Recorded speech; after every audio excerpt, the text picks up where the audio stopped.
I'd like to talk to you today about deceit and lying.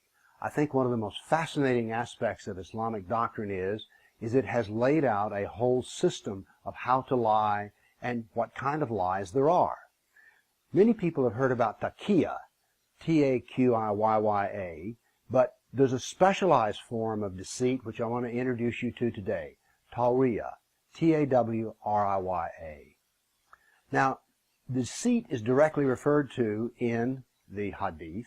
For instance, the shortest hadith in the collection of Bukhari is 3 words. War is deceit. Now, you have to understand when Islam uses the term war, it means jihad, and it is much bigger than the Western concept of war. In America, we think of war with soldiers and guns and planes and boats, but Islam doesn't think that way. It sees that as kinetic war is only one form, war of the sword, but it also has war of the mouth, war of writing, and the war of money.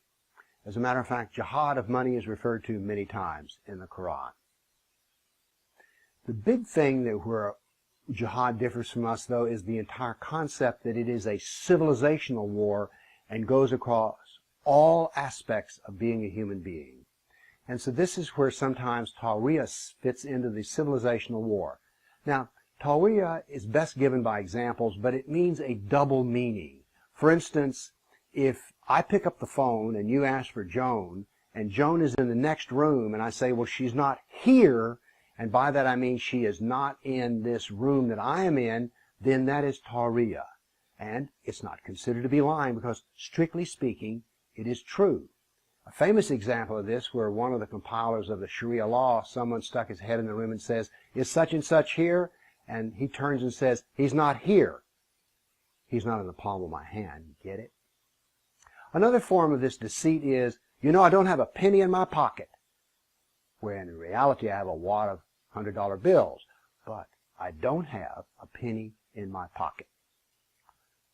Now here's a form of deceit which came out of England. An imam said this.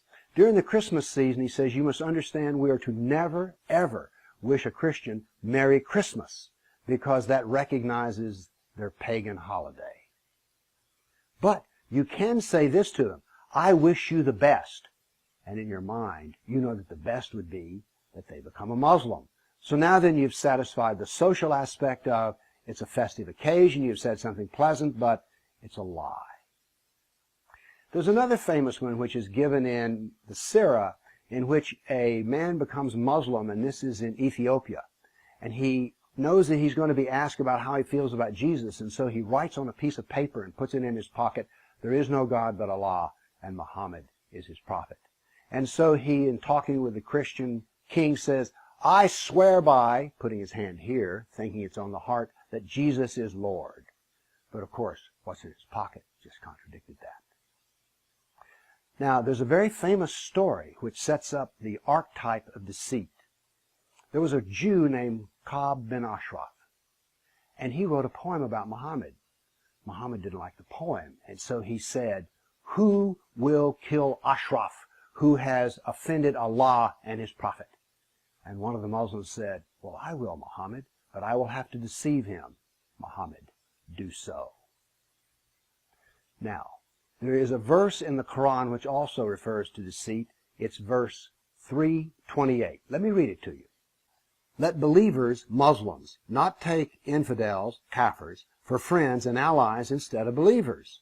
So they're not really your friend. Whoever does this shall have no relation left with God. In other words, you're drifting off the Muslim ranch, unless you guard yourself against them, taking precautions. Now, what does this verse mean, taking precautions? Well, it turns out that 2 of the most famous exegetes, Al-Tabari and Ibn Kathir, that is, men who are professional experts on the subject of Quran, say this. What it means is that you can hate the kafir, but you need to have a smile on your face. So if you have a kafir who's your boss, you can play up to him, or if you're CARE in America, you can play up to the federal government. It doesn't matter what scale this works on. But you can pretend to be friendly. You can have a smile on your face as long as there is hatred in the heart. And that is the protection that Allah needs. Because the Muslim has to be very clear that he is not really the friend of the kafir. But because it's deceit, he must make him think that he is. Now, I've given you a lot to think about here, but I have not told you that every Muslim is a liar, as some might try to make this to be. What I'm saying here is that every Muslim has an ethical option at all times to lie if it will advance Islam. Doesn't have to lie, but it is acceptable to lie. So think about that the next time you read something that Muslims say about Islam in America. Thank you.